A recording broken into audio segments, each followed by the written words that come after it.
With me, Julia Hartley Brewer. Pleasure to have your company, whether you're listening on DAB Plus radio or on your smart speaker, watching on YouTube or on your connected device. It is great that you can join us today. I said, beautiful. This is a perfect sort of, can't decide with Mike, is it autumnal winter's day? I know there's some technicality when we hit winter, but it feels absolutely beautiful today. A bit cold, a bit chilly, but nice to have the blue skies. It does make a difference to the day. And no doubt you have been cheered by the latest figures that came out in the last half hour, which Mike would have mentioned. The net migration figures to the UK, they've fallen by 20%. Isn't that good news? Because I think most of us who are sane realise that actually uncontrolled mass immigration, legal or otherwise, is not actually working for this country very well. But it's fallen by 20% to 728,000 over the last year. 728,000 more people moved to this country last year than left this country. We're coping with an extra 728,000 people. That's, by the way, 20% down on the 906,000 more, 100,000 people more who came to the country in the year to June 2023 before. We are living in a crazy, crazy world, because I don't know about you. Have you seen loads more houses being built? Have you seen all those new hospitals that have been built? All those new schools that have provided new places? The GP surgeries offering all those extra appointments? The extra doctors trained, recruited, and working in our hospitals, giving operations and treatments? Have you seen all of that? Have you seen the extra buses, the extra trains, the extra roads being built to allow for all those people? Oh, yeah, and the creation of all those amazing, wonderful, high-skilled jobs for these absolutely brilliant, high-skilled people coming to our country to make a net contribution. Because I must have missed that. I pay quite a lot of attention to the news, because of the job, and I find it quite interesting anyway. But I must have missed all of those stories about all of that increase in our public infrastructure. Must have just completely passed my notice. Because this is the thing. How on earth can we possibly accommodate effectively a large city's worth of new people every single year? And it is every single year. Well, I suppose the key answer is we can't. We don't. And that's why it's an issue. And that's why certainly I welcome Kemi Badenoch, the Conservative leader, yesterday, in her first major policy speech yesterday, talking about how she will want to bring in an annual cap on migration. And that is what I want to ask you about today. So do get in touch about that. I'll give you the number in just a few moments. She said we need to stop being squeamish about the negative impacts of mass immigration, and also that Britain is not a hotel, it's our home. I'd love to hear your thoughts on that. Plus, going to talk about the Chagos Islands. They keep coming into the news. I think most of us had never heard of them until a month or so ago, had we not? But Keir Starmer's deal to hand over the Chagos Islands to Mauritius may be about to collapse after allies of Donald Trump, the incoming US president, and the new Mauritian Prime Minister publicly rejected the deal. So what's going on there? We'll talk to experts about that. And the assisted dying bill comes up for a vote or debate, 5 hours, then a vote in Parliament tomorrow. And the former Prime Minister, Lord Cameron, is the first former PM to wade in to say he has changed his mind and now supports the bill to legalise assisted dying. He says it would help bring about a meaningful reduction in human suffering. Also, let's talk about the blasphemy laws as well, because we abolished those quite some time ago, but Conservatives have warned against blasphemy laws being brought back in after a Labour MP at the PMQs yesterday called on Keir Starmer to legally ban the desecration of religious texts and prophets of Christianity, Islam and Judaism. And the Prime Minister appeared to agree with the demand, when in fact the correct answer should have been no. We'll talk about all of that here at the home of Common Sense, and I know we're going to get plenty of common sense from my guest today, Philip Ingram, former senior military intelligence officer. Very good morning to you. Common sense? Oh my God, I've left it in my bag. Might be an outbreak. I don't think you can. I think it's imbued in your DNA, which is why we love having you on the show. There's a lot of deep science to that. I mean, generally, there's going to be a big hailing of 20% fall in net migration. Oh, isn't that wonderful? Now, part of this, by the way, is down to the fact that we had changes to the number of students who were allowed to bring dependents with them. So since January, most students have not been allowed to bring dependents with them unless they're studying at PhD level. So basically, we had a huge, it's particularly Nigeria. People were bringing 4 or 5 or 6 dependents and coming as a student. I mean, really, on what planet did we think that was viable economically? But also, this is a decision by the previous Conservative government. This entirely covers the period of the Conservative government. They raised the minimum salary requirement for skilled worker visas from 26 grand to 38 grand. Now, that was announced in April, but actually that hasn't actually been brought in yet. That hasn't actually happened yet. So perhaps we would have seen a bigger fall if that were the case. But I mean, a 20% fall to 728,000 people coming in net. It's more than 1 million who come in. It's just the net amount of people more in the country. That is still absolutely huge number. It is, and our infrastructure's creaking, can't handle it. Now, for those migrants that come in that contribute to society and pay taxes and are earning above certain thresholds and contribute to the country, doctors and other bits and pieces. My cancer surgeon had come from an immigrant family. The assistant surgeon had come from an immigrant family. My father was looked after by immigrants when he was in his care home. They're adding to society because there's work-shy Brits don't want to go and do that or train for that. But the dependents, the huge numbers that are there, the illegal migrants are a net burden on society because we're having to pay for them because they're not going out and contributing. I think you'll find if you check any Islington dinner party, you will find, Philip, because they've been telling us this, the great and the good. By the way, Conservatives and Labour and Lib Dems and all the rest of them, for years, that net migration is a good thing for the country. Every committee, every report says, all the advisory bodies say they've been a net contributor, because apparently everyone's a high-earning engineer, as opposed to someone earning minimum wage as a care worker or driving an Uber or working in a factory. Now, I've got no issue with people coming to this country legally to make a better life for themselves and their family. All credit to them. I mean, you've got gumption, absolutely. But the key thing is, although that may benefit your family, the key thing is when our immigration policy should be made around the people who are already here, which, by the way, will include many recent legal immigrants and people who are the descendants of immigrants, who actually at the bottom of the economic pile are the people who are most hit. I'm largely, and you largely, a lot of audience maybe, not really hit by someone who arrives from whether it's Slovakia or Nigeria or Pakistan. That someone arriving in the country today is probably not going to take our job. We're not going to be competing with them. But millions of people are, and for housing and school places and hospital appointments and all of that.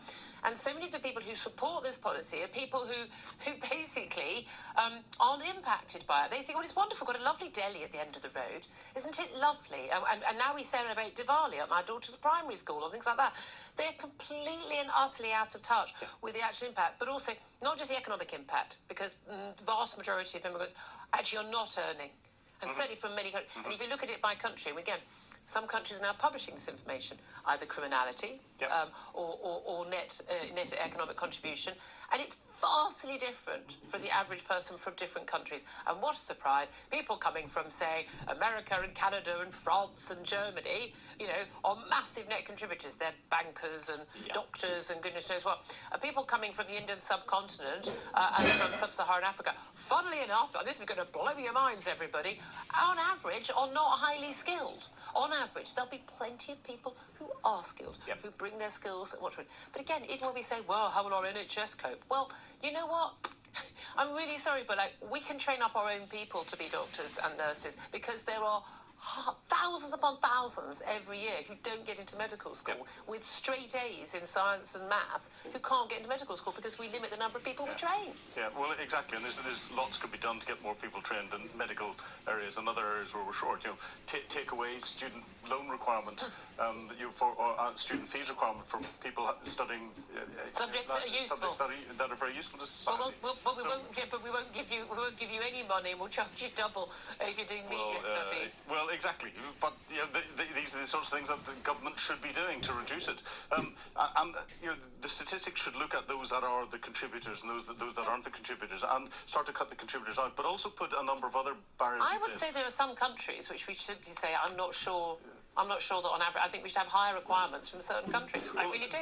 There is with certain countries, but I think we should bring other things in, like language tests, so that if you come in as an immigrant, if you cannot speak English and you have to pass quite a sophisticated test, oral and written, within 2 years, then you lose your... Not even within 2 years. Well, but that's the thing. Like, what job are you doing? What job, realistically, are you doing in this country that has made you a net contributor? You're right. By the way, you need to be earning over 40k to be doing that. What job are you doing when you don't speak the language? Yes. Now, I don't know, maybe you're some internet entrepreneur, maybe you're some Arab prince or something, you don't have to speak the language because you're so rich. Fine, as long as you're paying taxes here, I'm not bothered. You can't be a drain on society, and the reality is, everyone's been saying that. And also, something Kemi Badenoch addressed in her major policy speech, the first one she's done as leader of the Conservatives yesterday, was, talking about how Britain is not a hotel, it's our home, and talking about the lack of integration. And this is something that people talk about, multicultural Britain. I don't want Britain to be multicultural. I'm quite happy for Britain to be multiracial. We're a very welcoming country. I couldn't give two hoots what colour your skin is. It's totally irrelevant to every aspect of your and my lives, in my view. But it should be. That was where we should get to. But multicultural, no. You want to come to Britain, you adopt our culture. Yes. That's the deal. Yeah. That is the deal, and that comes down to everything in terms of tolerance of other religious beliefs, freedom of speech, tolerate women's rights, equality, the right to marry out of your religion, to leave your religion, and I'm sorry, we have whole swathes of the population now who simply do not accept many British fundamental cultural values and beliefs. And I'm sorry, that's got to stop. People living side by side. So people say, Birmingham, wonderful multicultural part of the world. London, wonderful. No, you've got an enclave. You've got Afro-Caribbean, you've got Turkish, you've got Bangladeshi, you've got Pakistani, you've got Indian, people are not mixing. Yeah. They're not integrating, they're not assimilating, and that's not good for anyone. And that's I've looked at why the US doesn't have overtly such a problem. It does covertly, but overtly, if you ask someone in America, no matter what their skin color is, where they've come from, and all the rest of it, you say, what nationality are they? They say, I'm American first. Yeah. If you ask someone in the UK from different to you, what nationality are you? They will say, I'm Bangladeshi, or I'm Nigerian, or I'm such and such. They won't say, I'm British first. Yeah. And the Americans, they swear the allegiance to the flag in the schools every week. Listen, I went to school in America for 2 years as a kid. We had to sing the national anthems for allegiance to the flag every single morning. And again, you're an Italian American, a Polish American, Irish American, but you're American.